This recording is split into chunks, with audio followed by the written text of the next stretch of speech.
Nakipagpulong sina Chief Flora Bellatco at Attorney Ananias John Canlas, mga nominado ng Nanay Party List sa mga opisyal ng Angeles City Public Market Vendors Federation para talakayin ang kanilang mga programa sa advokasya na naglalayong bigyan ng kapangyarihan ang mga ina at suportahan ang mga tindero sa palengke ng naturang lungsod. Ang pagpupulong ay ginanap sa garden sa Villa Dolores, Santo Domingo, Angeles City na inorganisa ni Federation Vice President Remy Canlas at pinangunahan ni President Tess Maniacup. Nagsilbi itong plataforma upang makisali sa mga stakeholder sa paghahanda para sa 2025 national and local elections. Sa naturang pagtitipon, binigyang diin ni Yatco ang misyon ng party list na iangat ang mga nanay na Pilipino na maaaring magsimula ng mga programang pangkabuhayan at mga aktibidad sa ekonomiya na tumutugon sa mga agarang pangangailangan ng mga ina at pamilya. Binigyan din ni Canlas ang kahalagahan ng mga hakbangin sa kalusugan at kagalingan, lalo na para sa mga ina dahil gumaganap sila ng kritikal na papel sa pagpapalakas ng mga pamilya at komunidad.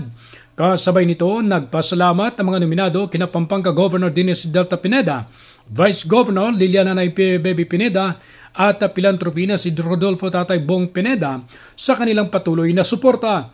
Ang Pangulo ng Federation at si Tess Maniacup naman ay nagpasalamat sa Nanay Party List sa pagbibigay prioridad sa mga nagtitinda sa palengke dahil malaking tulong ang dialogong ito na nagbibigay ng boses sa pag-abot at pagtugon ng mga alalahanin.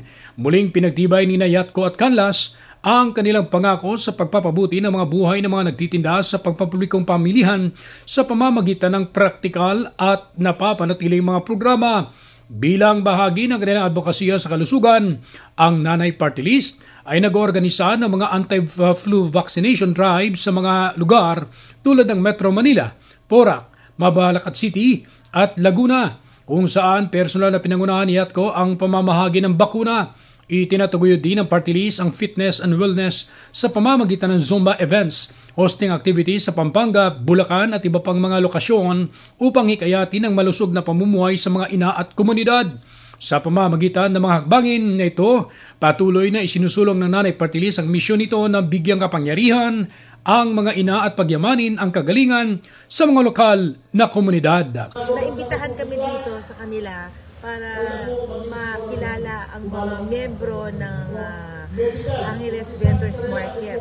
Yung mga officers nila, ma'am, ano? Officers nila po. Oo. And then para at least mapahingin natin sila ng support sa Nanay Party List. Para sa Ronda Balita, ako si Che Arnarit, naghahatid ng mahalagang impormasyon at balitang totoo.